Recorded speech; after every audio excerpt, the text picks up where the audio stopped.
Muy buenas tardes, bienvenidos y bienvenidas a todos y todas. Bueno, hoy me encuentro solo, dentro de muy poco tendremos a nuestro invitado, pero nos falta mi compañero Juan Garrido, que finalmente yo creo que de tanto hablarlo, ¿no? Ha terminado cogiendo el maldito COVID. Esperamos que lo pase como un leve resfriado o al menos se encuentre bien. Y nada, le deseamos desde aquí una pronta recuperación y que se encuentre con nosotros a ver si la semana que viene. Bueno, pasamos a nuestro invitado. Vamos a hablar con un nutricionista, Roberto Oliver. Vamos a darle paso y que él nos cuente un poquito. Muy buenas, Roberto. Muy buenas, ¿qué tal? Muchas gracias por la invitación y nada, deseando empezar. Bueno, muchas gracias a ti, por supuesto, por aceptar esta invitación. Y bueno, comenzar un poco que nos cuentes sobre ti. ¿Por qué nutrición? ¿Por qué elegiste estudiar nutrición, por ejemplo? Pues bueno, la verdad que es una buena pregunta esa, ¿eh? La verdad que yo me considero un deportista y un estudioso del deporte que al final se volvió nutricionista, ¿no? Giró al final un poco ahí su carrera.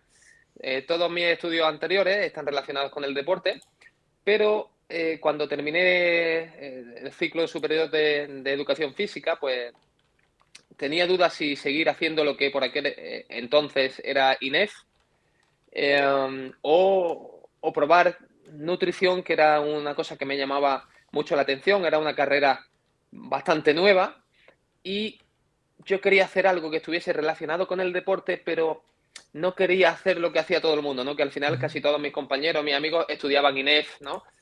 Y bueno, y la verdad que eso fue lo que me lanzó un poco a estudiar la nutrición y por suerte he conseguido unificar el deporte y la nutrición y la verdad que no pude acertar más, ¿no? Así que bastante contento. Al final fue un poco casi por novedad y por no hacer lo que hacía todo el mundo.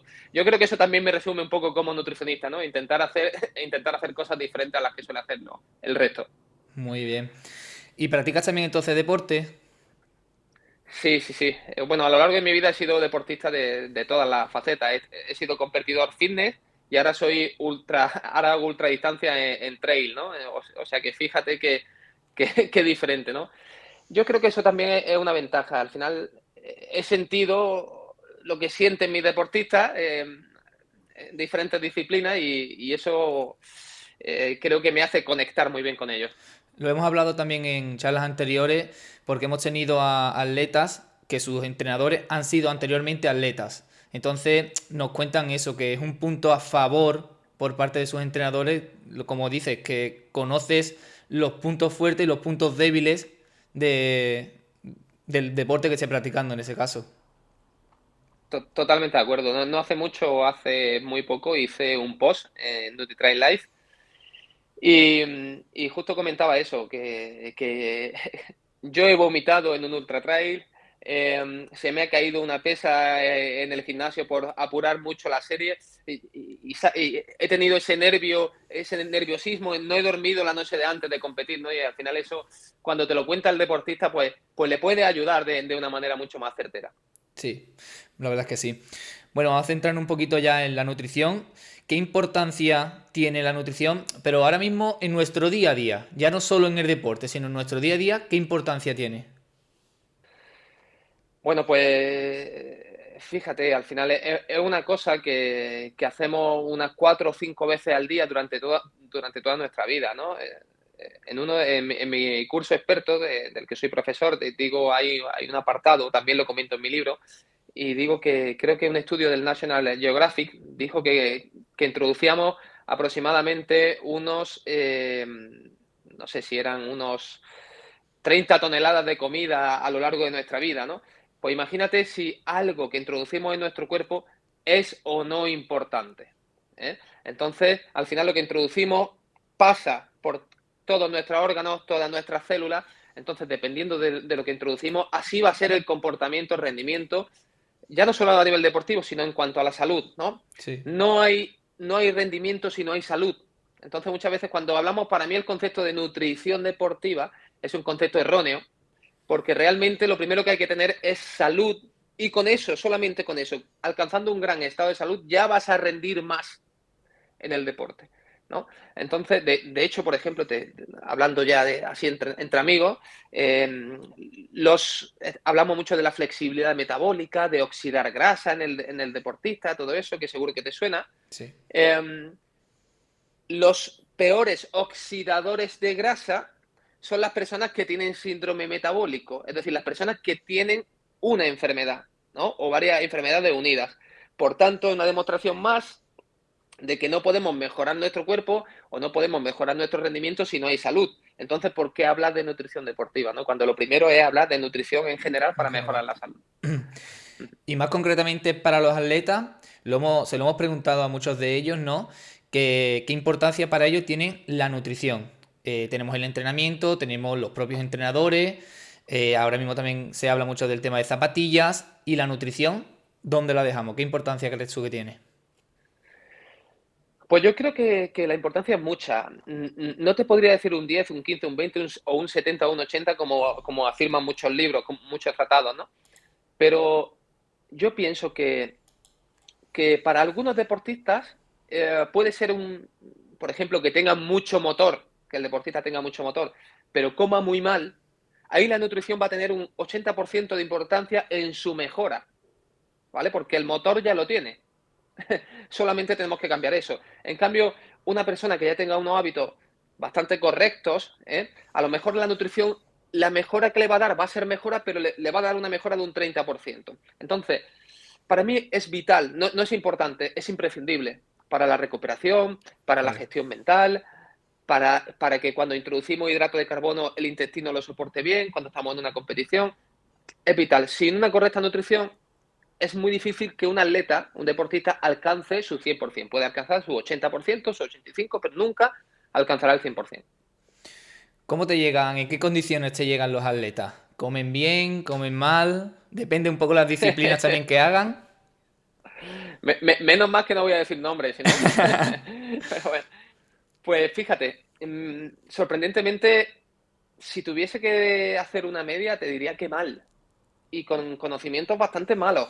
Bueno, Es decir que decir, llevas atletas, no vamos a decir nombre, pero atletas internacionales y olímpicos, que bueno, que estamos hablando de un 9. altísimo nivel. En esta Olimpiada de Tokio tuvimos 9 olímpicos. Tuve la suerte de tener 9 olímpicos y 2 medallistas de ellos. Y no hace falta.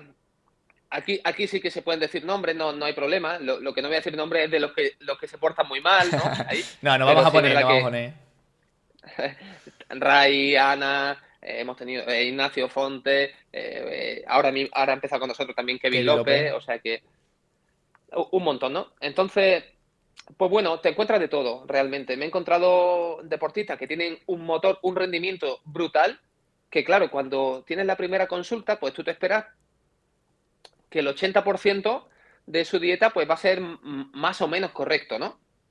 Bueno, y me encuentro atletas que desayunaban Chocapic, ¿no?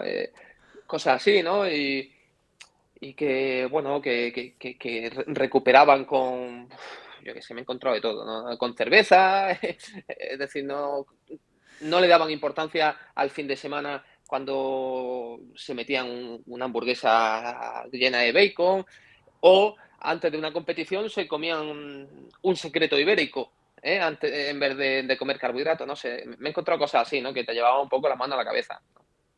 Bueno, Y hay un poco de luego todo. lo contrario también, ¿eh? Luego lo contrario, me he encontrado también gente que decía, bueno, controla bastante.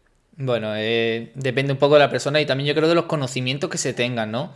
Hay cosas que sí son más evidentes, ¿no? Como nos comentaba, una hamburguesa o un gran filete antes de una competición, pero bueno, hay un poco el conocimiento de cada uno.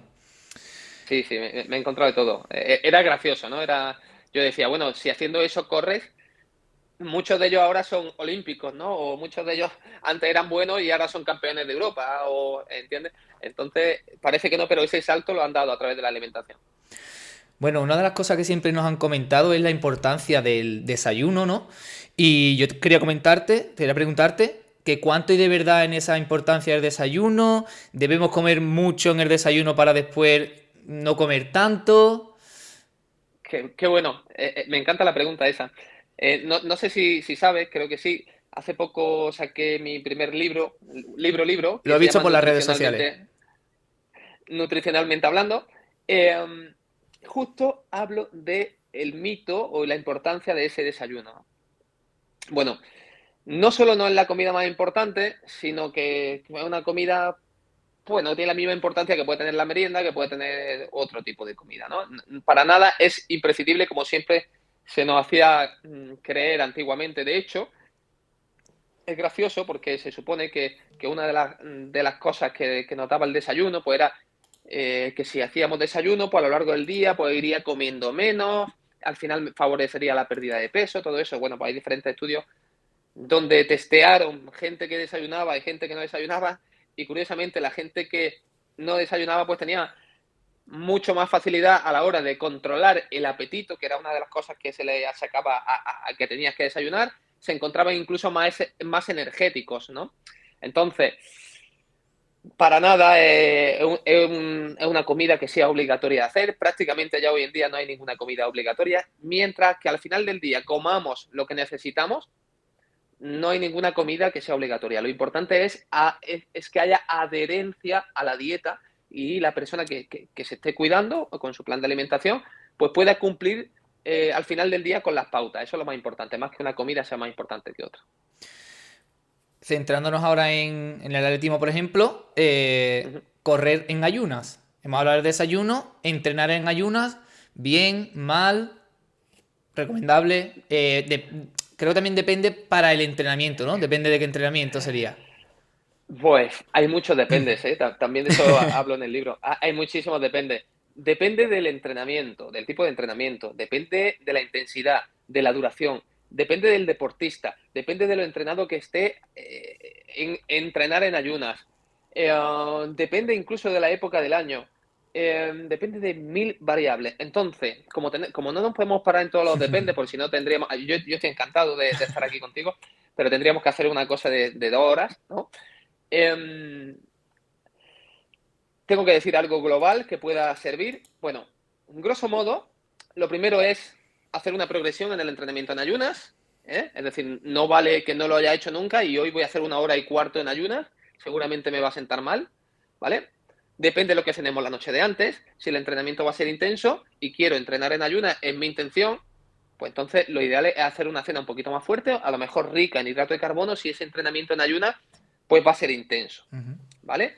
Entonces, eso sería la primera recomendación, porque tiene bastantes beneficios. Mira, hay problemas que tienen, hay gente, perdón, que tiene problemas digestivos o que no tiene mucho tiempo. Imagínate que tú tienes que entrenar a las 9 de la mañana y no te puedes levantar a las 6:30 para desayunar, a lo mejor, ¿no? Ya. Entonces, imagínate que te levantas, entrena a las 9 y te levantas a las 8. Entonces, si tú haces un desayuno grande, un desayuno, y luego te vas a entrenar, lo más seguro es que si el entrenamiento es intenso, pues estés vomitando en la pista casi, ¿vale? Bien, o te encuentres o tengas malas sensaciones. Entonces, ahí cobrará importancia pues la cena de antes, ¿eh? Intentar introducir alimentos energéticos, pero que sean muy pequeños, como pueden ser los dátiles, ¿eh?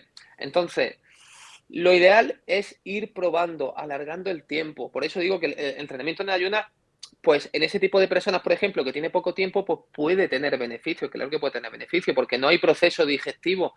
Es decir, la sangre, cuando yo entreno, tiene que estar o en la musculatura o en el estómago haciendo la digestión. Si está en los dos sitios, es posible que no, que o bien no hago bien la digestión o bien no entreno bien. Problemas va a ¿Eh?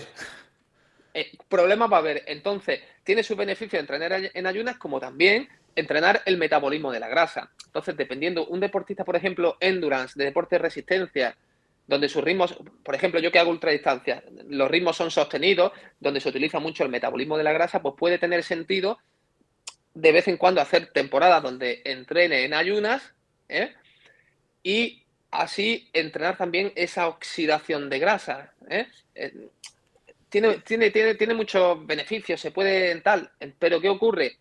Pues que si eres un atleta de 100, de 200 metros, donde tus entrenamientos van a ser ultra intensos, pues a lo mejor ahí tenemos que tener más cuidado en hacer el entrenamiento en ayunas, ¿no? Entonces, ni sí ni no depende de muchas variables, del tiempo de la persona, de... Mira, por ejemplo, Nacho Fontes, que seguro que lo Ujú. conoce toda, Lo he toda leído la hace gente, poco. él es un fenómeno entrenando en ayunas. Es decir, él entrena en ayunas y te manda un mensaje diciendo, acabo de hacer las mejores series de la temporada. ¿vale? Y dice, bueno, y ha hecho 6 miles a tope. Pero depende, no todo el mundo es Nacho Fonte y luego a lo mejor un atleta de su mismo nivel, pues lo hace y me llama diciéndome, Roberto, en la segunda serie me he muerto, ¿no? Entonces, depende, pero sí es verdad que es una herramienta que se puede utilizar. Pero entonces es que la nutrición tiene que ser también muy personal, obviamente. Es que normalmente hablamos de nutrición de forma muy general, yo creo, y debe ser mucho más específica a la persona. Mira, la culpa de todo esto casi la tenemos nosotros, los nutricionistas, ¿no? A veces yo me encuentro mucho en redes sociales afirmar o negar tajantemente, ¿no? Es decir, por ejemplo, si vas a entrenar intenso, tajantemente hay nutricionistas y conocidos que dicen, no, nunca, jamás, malísimo, cero. Y luego te encuentras lo contrario. Entonces, el problema de todo esto es que en el momento que tú mmm, difundes en redes sociales que una cosa es muy mala o que una cosa es muy buena, la gente se lo cree. Y como tú bien dices, todos somos diferentes ante la ley, bueno, ante la ley somos iguales, todos somos diferentes ante la nutrición y ante el entrenamiento. Es lo que vamos a decir. Por ejemplo, Daniel Sanz, que es campeón del mundo de trail, ¿no? Que también es atleta mío. Daniel Sanz es muy dependiente de hidratos de carbono, ¿vale? Entonces, yo sé lo que tengo que hacer con él y efectivamente personalizar su dieta mucho hacia el hidrato de carbono. Prácticamente en todos los momentos de temporada, aunque lo vamos trabajando. Pero, por ejemplo, Nacho Fonte o otro, puedo ser mucho más flexible, puedo jugar más con el hidrato de carbono y con la grasa.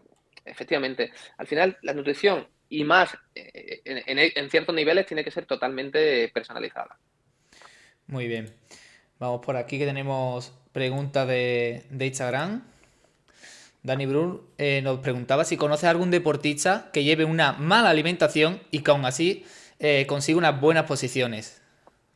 Mucho, lo que hemos comentado antes, es decir, muchísimo, sorprendente. Es decir, entonces yo cuando me llega uno de esos, teniendo un nivel si tiene mucho nivel, yo me alegro mucho porque digo, bueno, lo tengo todo ganado ahí, porque yo sé que en cuanto mejore eso, si ya es campeón de España, pues se va a meter con los mejores de Europa, y si ya es campeón de Europa va a ser medalla olímpica.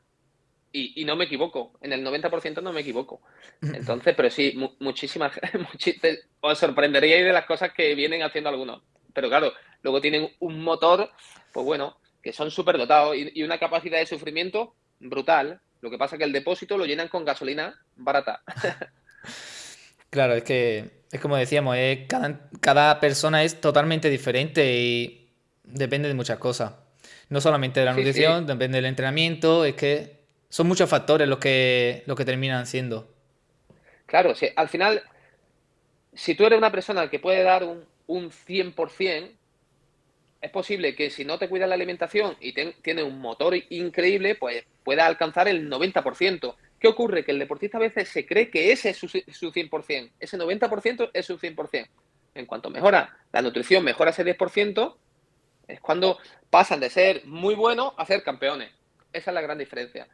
Y entonces sí, pero hay muchísima gente que come muy mal, pero tienen un motor increíble y hacen las cosas. Y cuando hablamos de ultradistancia o de maratones, es decir, no saben ni cuántos geles, muchos, se tienen que tomar en una carrera, de cuánto hidrato de carbono, una cosa que debería de ser para un atleta profesional, debería ser de ser casi, tendría que venir incluido, ¿no? Ujú. Eh, no, te encuentras con cosas que dicen, muchos no, por ejemplo, en mitad del verano, en agosto, con 40 grados, cuando hablas con ellos, bueno, ¿y qué sales minerales tomas? Dice, no, yo no, yo no. Digo, ¿cómo? ¿Cómo no tiene unas sales minerales con la que está? ¿Cuánto lleva entrenando? 1 hora y media. Ah, bueno, de vez en cuando me tomo un Aquarius. Digo, digo, vamos bien, vamos bien. Bueno, hemos hablado un poco de la nutrición, que es muy personal, pero quiero que nos comentes un poquito qué podemos comer antes y después de un entrenamiento. Sé que depende también del entrenamiento que vayamos a hacer, pero coméntanos un Claro, poquito qué podemos hacer antes y después de un entrenamiento. claro. Depende también mucho de de cuánto tiempo tenemos hasta ese entrenamiento, ¿vale? No es lo mismo comer y tener 2 horas y media, Ujú. ¿vale? Que podemos hacer más cosas, que comer algo rapidito y me tengo que ir a entrenar. Yo creo que la gente se refiere un poco más a eso, ¿no? De decir, Sí. venga, que tengo 1 horita y pico y 1 horita y me tengo que ir a entrenar. A ver, Entonces, personalmente salgo de trabajar y llego a casa y me queda, entre que salgo de trabajar y llego a casa, pues 1 hora para empezar a entrenar. ¿Qué puedo comer en ese momento? vale, perfecto. Nosotros solemos seguir una estrategia que cuando sabemos que el deportista nos cuenta eso, normalmente ya energéticamente va bien servido para que no haya ese problema. Pero tú, en este caso, que dices, bueno, vale, sí, me parece muy bien, Roberto, pero yo no lo tengo controlado, pero yo quiero que me des algo que me dé ese plus de energía para antes de entrenar. Bueno, lo ideal es intentar introducir en muy poquito alimento mucha cantidad de energía, ¿no? Ujú. Entonces, dátiles, orejones, ¿eh? Cositas que en 2 bocados nos meten una cantidad de azúcar increíble, ¿vale? Y que encima nos meten un montón de minerales y vitaminas, ¿no? Entonces, eso es bastante recomendable. Fruto seco y luego dátiles y orejones son mis dos preferidas. Hacen que en esto de volumen te metan 550 calorías, ¿vale? Y entonces eso nos va a hacer bueno, que el entrenamiento, si se va alargando, pues no nos penalice. Y luego está la versión no alimento natural, que sería, pues bueno, pues introducir una bebida rica en hidrato de carbono, tipo ciclodestrina, maltodextrina, amilopectina, ¿vale? Que obviamente tienen un proceso digestivo, no tienen proceso digestivo, prácticamente cae, va al intestino, el intestino lo reparte y listo, ¿no? Entonces, ahí no habría problemas digestivos, con eso ya lo tendríamos, introducir unos 30, 40 gramos, dependiendo de lo que hayamos comido en las comidas previas. Eso estaría bien. Otra opción también es tomar Ujú. un gel energético. Yo justo acabo de desarrollar ahora unos que estamos a punto de estrenar dentro de poco. Entonces, un gel energético tiene la misma cosa. Al final te introduce energía, son alimentos que son predigeridos y justo para poder entrenar. Entonces, lo que tenemos que buscar es que la digestión sea la mínima, sea la más rápida posible y nos aporte bastante energía. Eso cuanto antes. Vale. Y en cuanto después, por experiencia, termino de entrenar, tengo mucha hambre y me queda todavía, pues, 3 horas o 2 horas y pico para la cena. Entre Vale. medias, ¿me espero la cena o hago antes la cena o tomo algo? A ver, desde mi punto de vista, en el momento que terminas de entrenar, la ventana anabólica ya se ha abierto. Es decir, tu cuerpo está deseando de recuperar. Cuanto antes recuperes, más capacidad de absorción de glucógeno vamos a tener. Por tanto, recuperarás antes, no dejarás que pase tanto tiempo. Eso hará que al día siguiente o en la próxima cena, pues ya se terminen de recargar tus niveles de glucógeno y al día siguiente puedas entrenar bien. Entonces, yo soy partidario de prácticamente a los 5 o 10 minutos, cuando ya te permita un poco tu digestión, empezar a introducir nutrientes. Ojo, no digo alimento, digo nutrientes. Bien, puede ser lo mismo, puede ser un gel energético, puede ser un batido tipo recovery con que te trae proteína, hidrato de carbono, sales minerales, ¿vale? Que cuando la sangre está en las piernas, lo más interesante es que le facilitemos la digestión al sistema gastrointestinal. Por tanto, eso prácticamente no tiene digestión, reparte los nutrientes y empieza a recuperar desde el minuto uno, aprovechando al máximo la ventana anabólica o el estado de supercompensación que le acabo de crear por el entrenamiento. En ese estado, nuestro cuerpo tiene una máxima capacidad de asimilación de nutrientes, ¿vale? Entonces, es una manera de facilitar el trabajo. Pero, ¿qué dice uno? No, pero Roberto, a mí me gusta con alimento, que no tanto suplemento. Vale, está bien, también lo tenemos por eso. Entonces, venimos a lo mismo que en la previa. Tenemos que facilitarle la digestión también a nuestro sistema gastrointestinal con alimentos muy pequeñitos y altamente energéticos. Tendríamos que priorizar el hidrato de carbono. Plátano, dátiles, orejones también, ¿vale? Eso sería lo mejorcito. Priorizar el hidrato de carbono, es decir, el primer guantazo, el hidrato de carbono, y luego ya, pues incluso a los 20 minutitos, a los 30 minutos, pues ya, cuando mi estómago ya me lo permita, pues me puedo tomar un suplemento proteico también. O, como muchos de mis atletas que son muy pro comida natural, Me llevo un pequeño tupper donde llevo 40 gramos de pasta y un huevo cocido picado, y hace esa pequeña, chiquitina, una pequeña ingesta antes de la comida. Entonces, Ujú. depende qué estemos buscando. Si lo que yo busco es recargar de energía para entrenar al día siguiente, es una buena opción. Si lo que busco es que mi metabolismo se apañe y tire de la grasa para afinar por el momento de temporada, lo que sea, entonces a lo mejor un suplemento proteico y esperar un poco a la cena también. Muy bien. Nos pregunta nuestro compañero que nos está viendo, que cuánto de peligroso tiene la ingesta de demasiada azúcar para las personas con vida sedentaria. Uf, qué buena pregunta también. Bueno, de aquí un saludo y que se recupere cuanto antes, ¿no? Em, Pues desde mi punto de vista, bastante, bastante. Normalmente las personas que tienen vida sedentaria tienen una calidad muscular mala, ¿no? Entonces, ¿qué ocurre? Cuando tienen una calidad muscular mala, oh, son malos gestores del hidrato de carbono, o sea, de los azúcares. Bien, al final el azúcar, la función que tiene para que produzca energía, entra en nuestro cuerpo, se libera insulina y la insulina tiene que entrar en los receptores de la musculatura de esa insulina. La insulina entra, abre la compuerta del azúcar y ahí entra el azúcar. Bien, cuando somos sedentarios, la calidad de esos receptores de insulina pues no son buenos. Hay pocos y encima están dormidos. ¿Vale? Bien, entonces, ¿qué ocurre? Que al introducir mucho hidrato de carbono, no va a ser bien captado por los receptores y tenemos exactamente otros, los receptores, en la grasa. Ujú. Entonces, cuando ya se saturan o la musculatura, como no tiene calidad, no penetran, acaban yendo los azúcares a la grasa, acaba aumentando la grasa. Aparte de eso, se genera un estado de hiperinsulinemia, es decir, se queda un poquito la insulina y hiperglucemia y el azúcar subido en sangre, porque como no penetran bien, para que penetren en la grasa es un proceso un poquito más lento.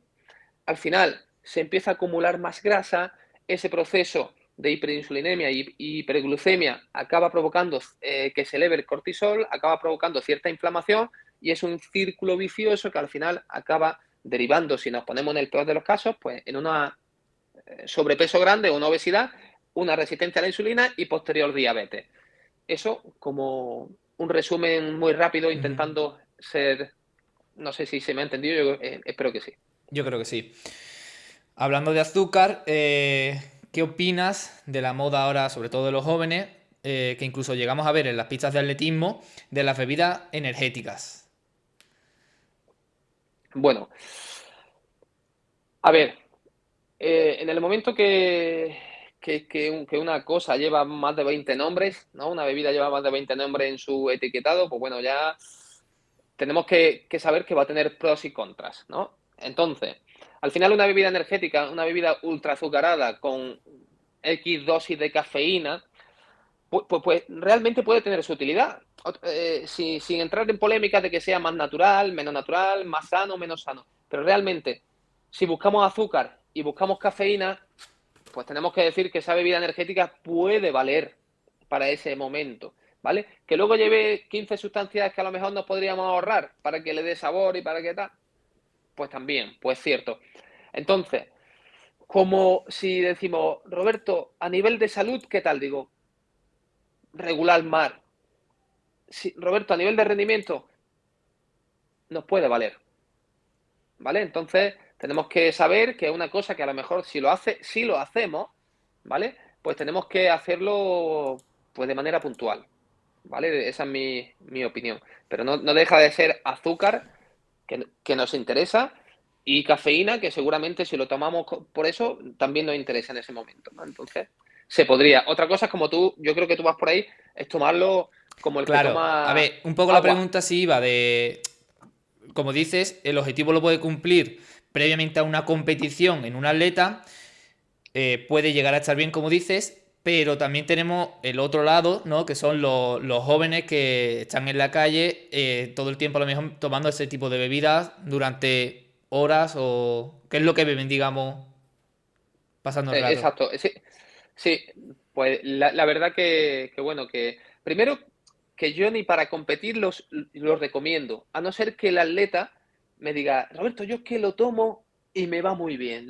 Bueno, a veces pues ahí lo respetamos, ¿no? Pero yo realmente no lo suelo recomendar porque hay cosas más limpias que Ujú. pueden tener un efecto parecido. Pero efectivamente, cuando hablamos de esa utilización masiva, pues para nada sería lo más recomendable. Date cuenta que al final es una bebida que no tiene nada de fibra, por tanto va a generar unos picazos de glucemia y de insulinemia y de insulina brutales.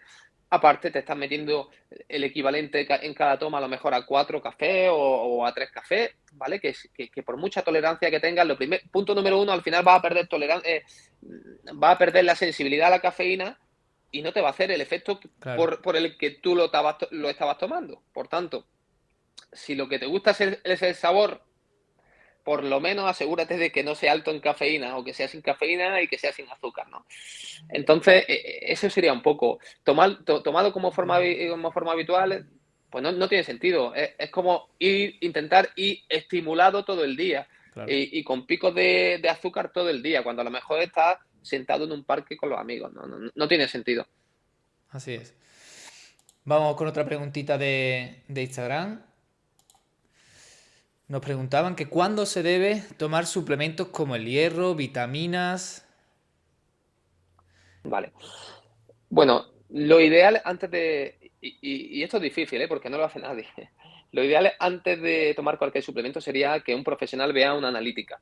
Eso sería lo ideal, ¿no? Porque tomar hierro cuando tienes a lo mejor el hierro bien o incluso un poquito alto, pues no tendría sentido, ¿no? Es decir, bueno, tendría sentido que te va a poner mal. Ese es el único sentido que tiene, ¿no? Y tu hígado va a sufrir, ¿no? Y no es una tontería.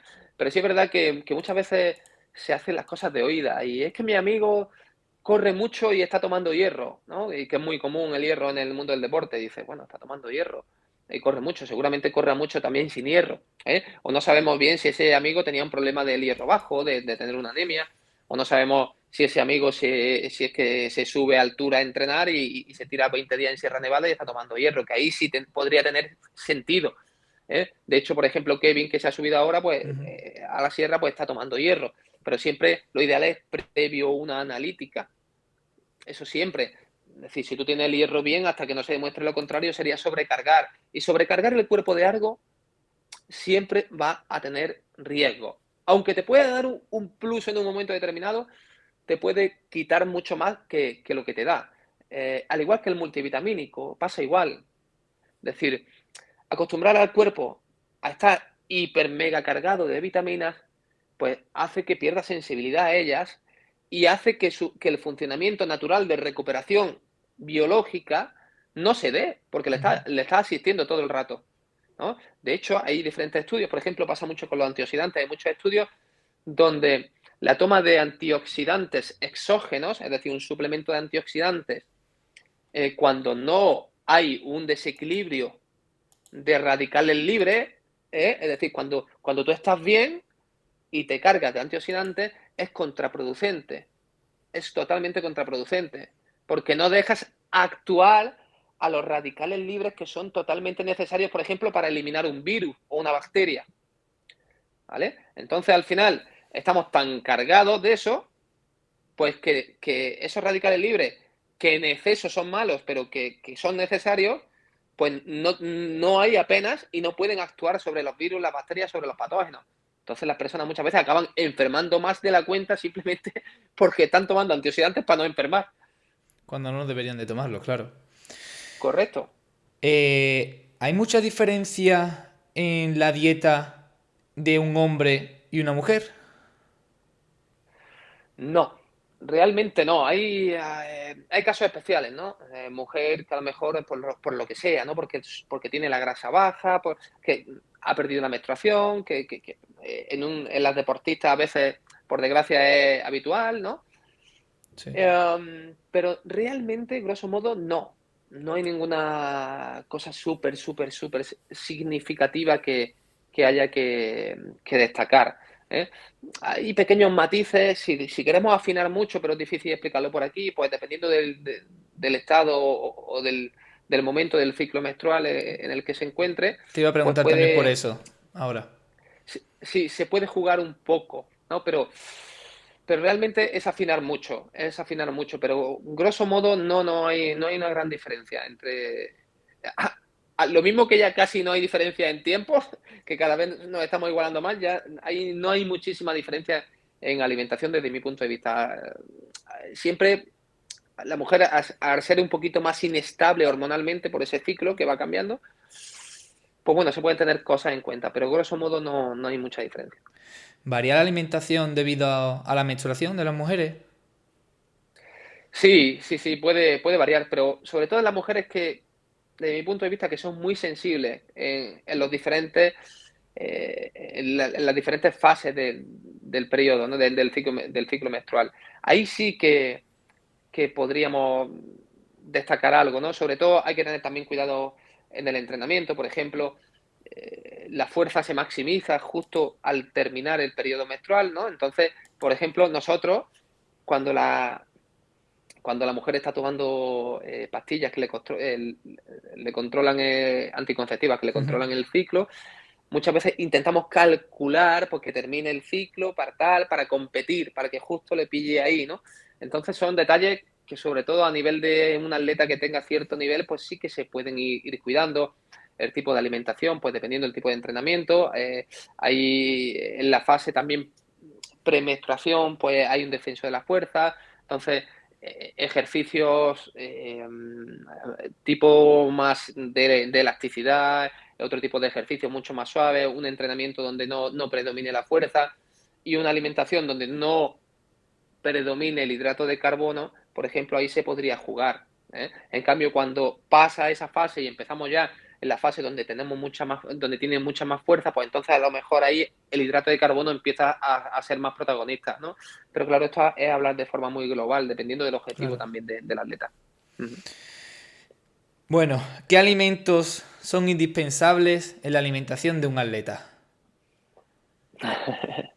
Bueno, es difícil eso, ¿eh? Es difícil. Bueno, el hidrato de carbono, grosso modo, es indispensable.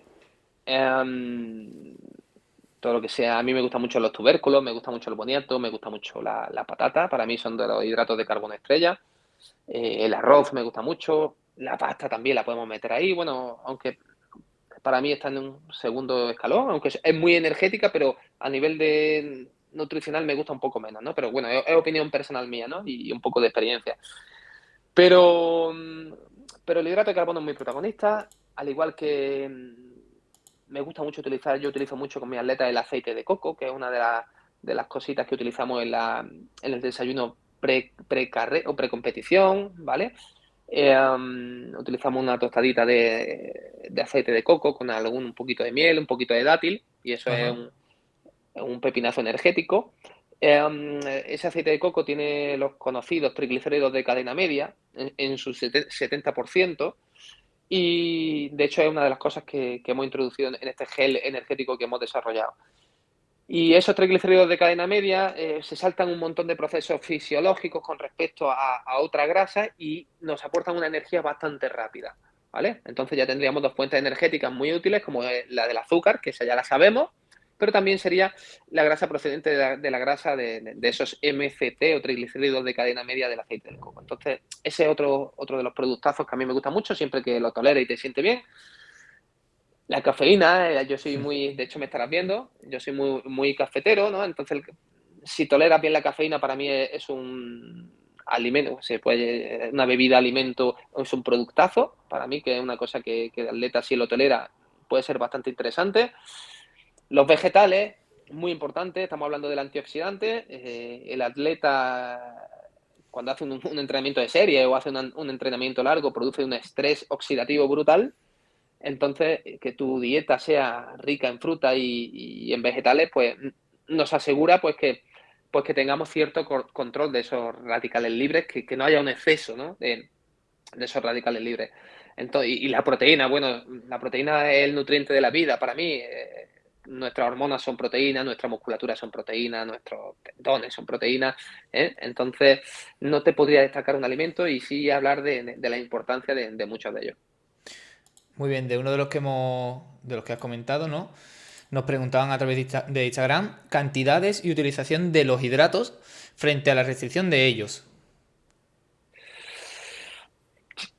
Habría que preguntarle al seguidor. ¿Qué Lola objetivo Bouza tiene?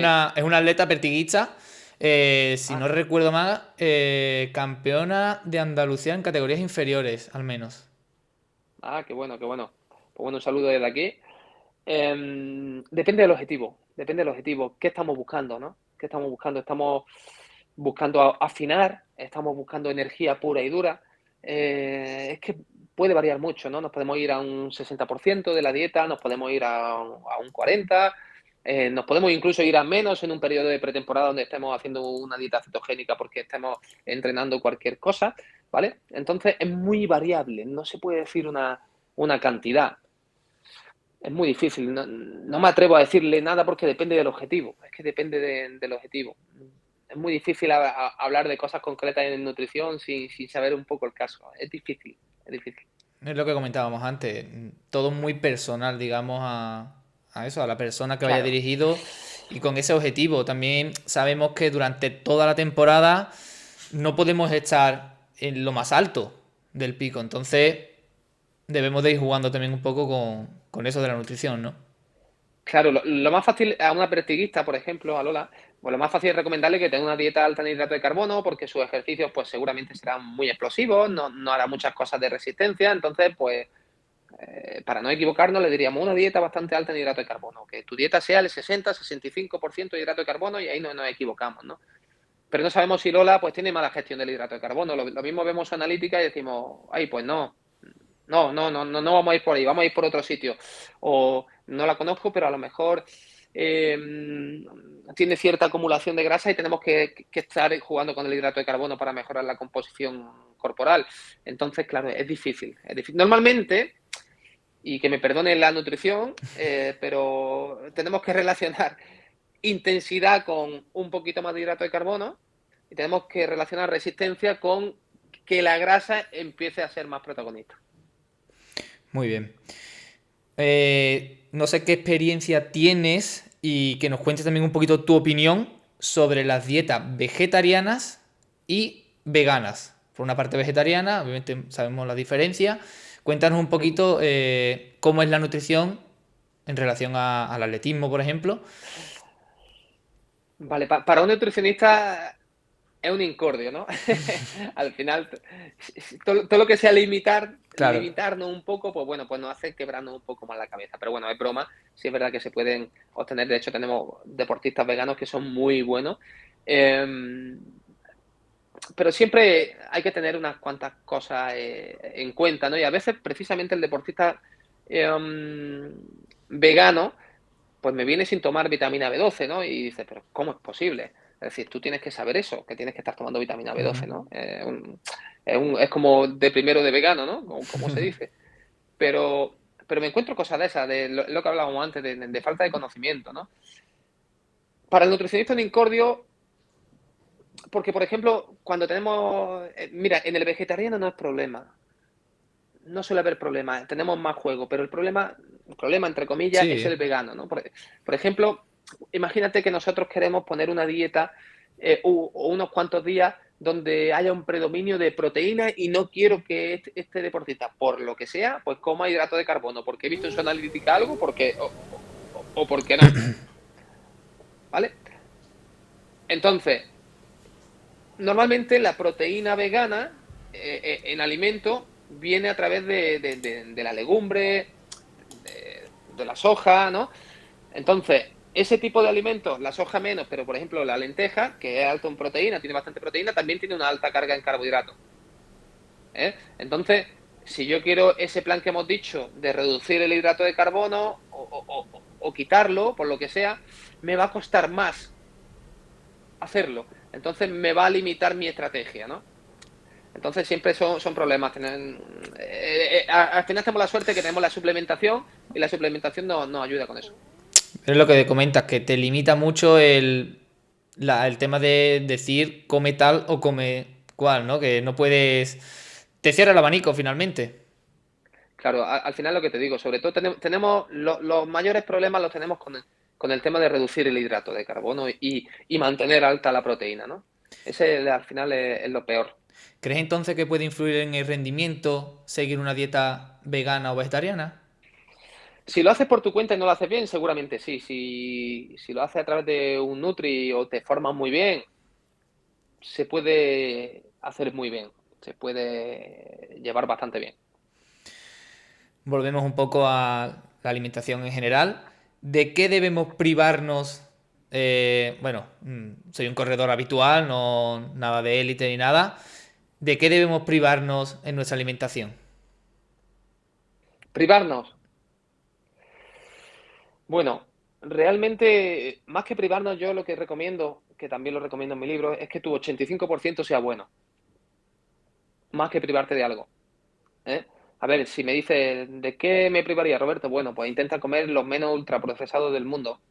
Intenta intenta no comer grasa hidrogenada, ¿no? Pero yo creo que eso lo sabe todo el mundo, ¿no? Al final, no comas margarina, no comas ultraprocesado, eso lo sabe todo el mundo. Entonces, desde aquí, más que privarnos, bueno, también te doy el consejo de que prácticamente cualquier plato que parezca, perdón por la expresión, guarro, Ujú. tiene su versión sana y está igual de bueno. Y eso a veces a la gente le cuesta descubrirlo. No sabe que una pizza puede ser totalmente saludable si la haces bien, si la haces tú, si le quitas tal y le pones tal, ¿no? Claro, Y entonces muchas veces por vagueza o por desconocimiento, pues llegamos y nos comemos la pizza llena de queso malo hasta arriba, con mala calidad y con aceitanga, ¿no? Y con una base de pizza mala, sin saber que hay cosas muy buenas por ahí. Entonces, primero, intenta adaptar los platos supuestamente guarros y que tanto nos gustan a una versión mejorada. Y segundo, no seas duro contigo mismo si te saltas la dieta en un 15 o en un 20%. Lo ideal es que, aunque te la saltes, tenga un 80% toda tu vida, que lo hagas bien. ¿Eh? Eso es lo más importante de mi punto de vista, porque si no, al final no acabarás haciendo un 80% y acabarás teniendo problemas porque o bien te metes en una especie de burbuja que te lleve a un trastorno de comportamiento alimentario ujú. o otro tipo de problema, ¿no? Entonces, ni tanto ni tan calvo. 80%, 85% bueno y 15% intenta que sea lo menos malo posible, pero date tu gusto. Muy bien. Hemos hablado antes del desayuno, pero ¿cuántas veces debemos comer a lo largo del día? ¿Qué tiempo debe pasar entre una comida y otra?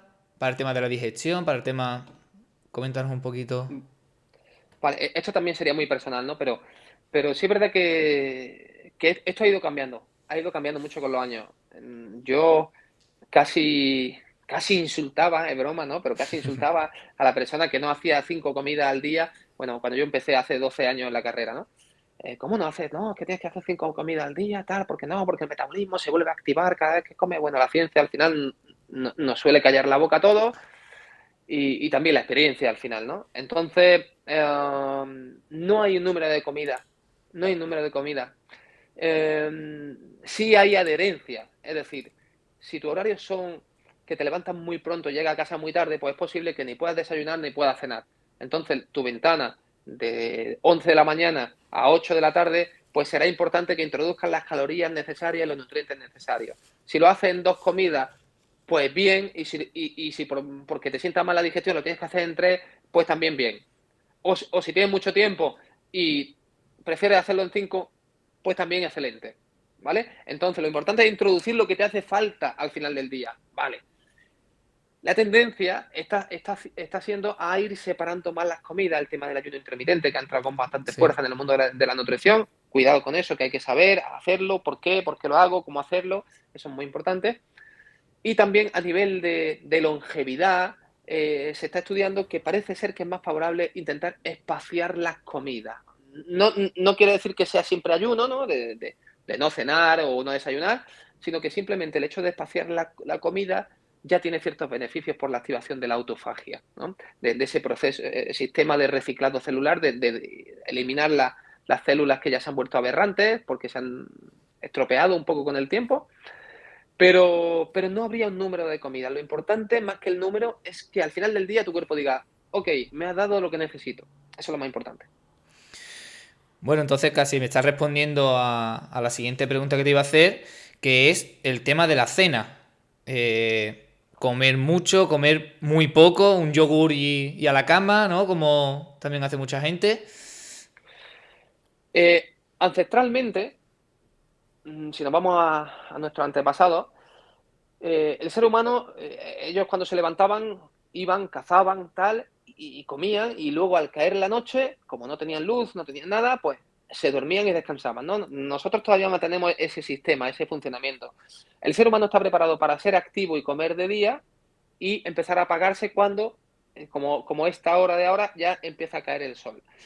Bien, hay cambio en el sistema nervioso que está actuando en nuestro cuerpo, pasa a ser predominante el simpático por el día al parasimpático por la noche y, y realmente esto hace que sea un poquito más perjudicial, por ejemplo, imagínate que vamos a hacer ayuno, que Ujú. sea más beneficioso quitar la cena porque ancestralmente a esta hora nuestros antepasados ya dormían o estaban a punto de dormir. Entonces, parece ser que los estudios nos dicen que es un poquito, pero no mucho, sino un poquito mejor quitar la cena que quitar el desayuno, porque en el Ah, desayuno ya nuestro sistema nervioso simpático está activo, que es el que necesita más combustible, porque es el que nos prepara para afrontar los retos diarios.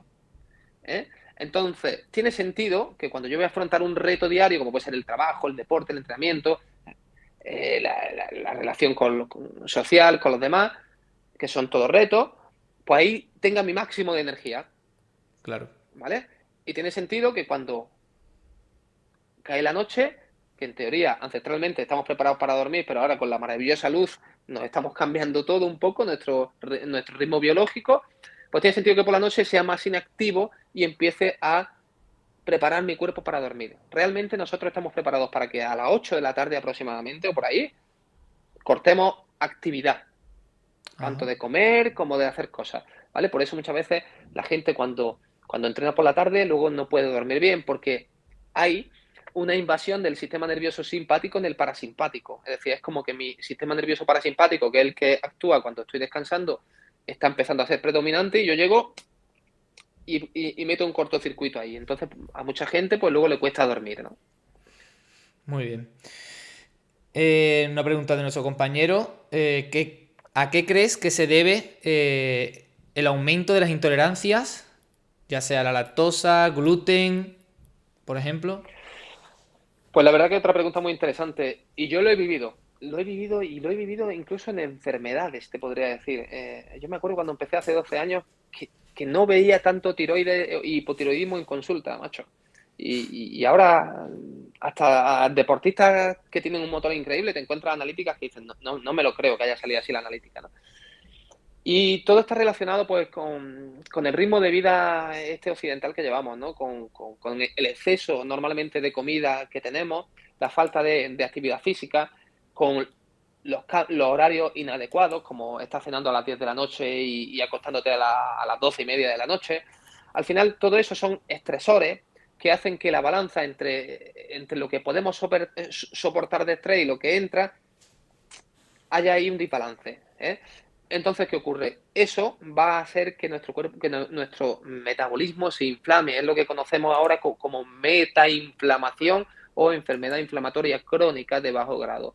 Cuando tenemos una inflamación, como puede ser, y una de las que más la sufren es el sistema gastrointestinal, al final eso hace pues que se liberen partículas proinflamatorias, que se liberen anticuerpos, porque nuestro cuerpo se cree que hay patógenos por ahí y eso provoca intolerancias.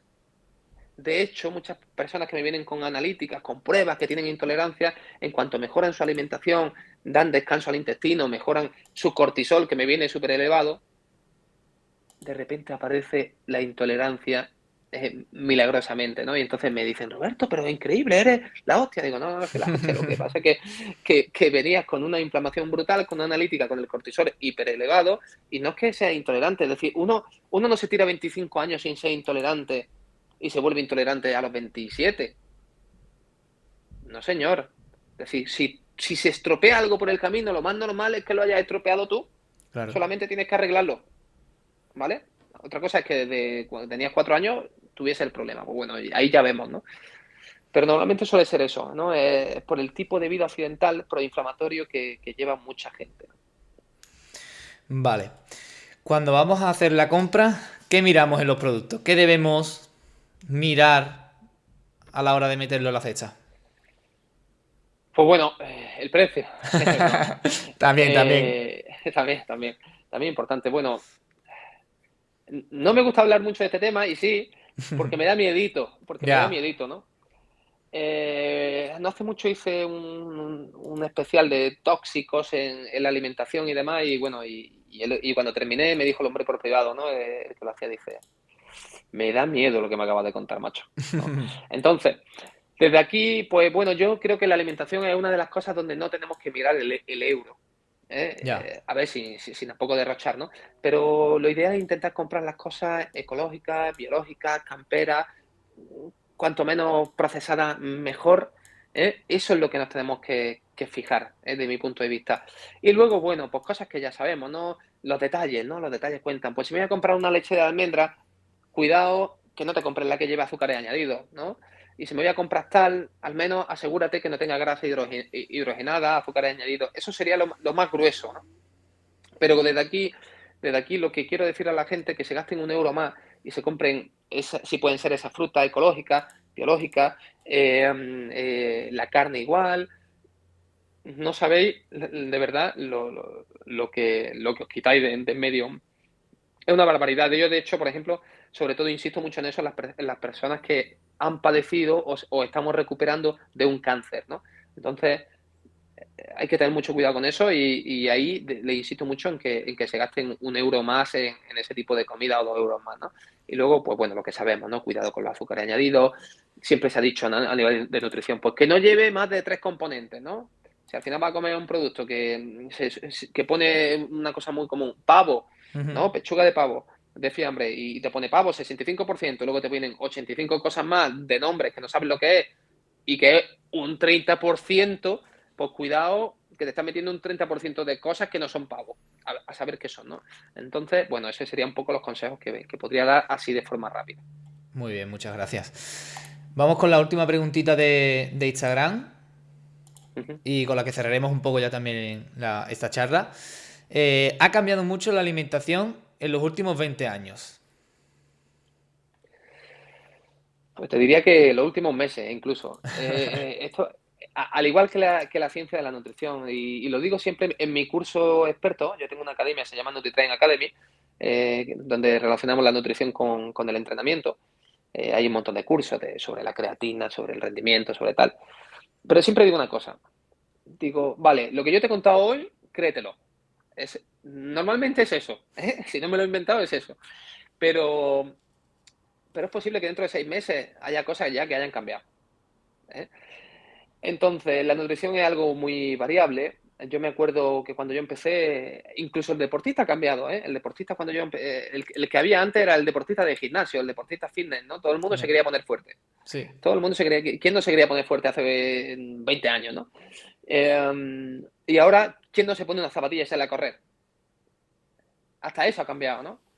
Entonces, la alimentación antes estaba muy enfocada al deporte del fitness. Pero es cierto que se han mantenido algunas cosas que son muy útiles en cuanto a costumbres, ¿no? Como que la proteína sea bastante alta en la alimentación y eso como norma debe ser así, ¿vale? Pero sí han cambiado cosas, han cambiado bastantes cosas. Ahora yo creo que, por ejemplo, desde mi época que yo empecé tal, el hidrato de carbono ha ganado más protagonismo en el mundo del deporte, ¿vale? Antes había cierta carbofobia, mucho miedo al carbohidrato, todavía sigue habiendo, en muchos sectores, pero ha ganado protagonismo. Em, la grasa ha tenido su momento, ¿no? La grasa ha sido apaleada, amada y ahora intermedio. Entonces, bueno, sí, sí, han cambiado cosas y siguen cambiando, ¿no? Y por suerte cada vez se tiene más información y la Sí. información puede ser buena, aunque a veces está mal utilizada. Pues sí. Bueno, esperemos que con esta charla haya mucha gente que haya aprendido un poquito más, ¿no? Y sobre todo yo creo que haya aprendido que debemos ponernos en manos de un experto, en este caso como tú. Para mí es fundamental. Y si no, hay que formarse mucho. O te pones en manos de un experto o vuélvete experto. Sí, pero hay mucha información en internet y qué es bueno y qué no es bueno de la información que tenemos, Claro. porque hay muchísima información ahora en internet y hay mucha gente experta.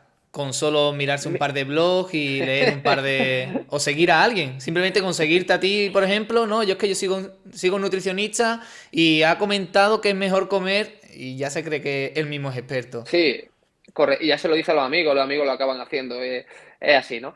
Bueno, desde aquí primero que si van a comenzar con los estudios relacionados con la nutrición, pues efectivamente primero intenten eh, dar con un nutricionista que tenga una filosofía, una forma de ser parecida a la suya y que se forme al máximo. Y una vez que se forme al máximo, pues ya empezaremos a hablar. Pero efectivamente, lo más normal es que incluso, mira, yo tengo muchos alumnos de la academia que son alumnos y a la vez son pacientes, fíjate. Es decir, ¿qué ocurre? Que ahora cuando son pacientes, pues podemos hablar de tú a tú, podemos entender, él me puede expresar mucho mejor sus sensaciones, porque las he estudiado también, y entonces aprende también, en la misma consulta aprende, ¿no? Claro. Entonces, eso es lo ideal, ¿no? Que tú te formes, pero aparte, un Nutri pues que no haga cosas raras, pues te ayude y te guíe, ¿no? Eso para mí sería si me dices en un mundo idílico de cuidarse, para mí eso sería lo mejor. Muy bien.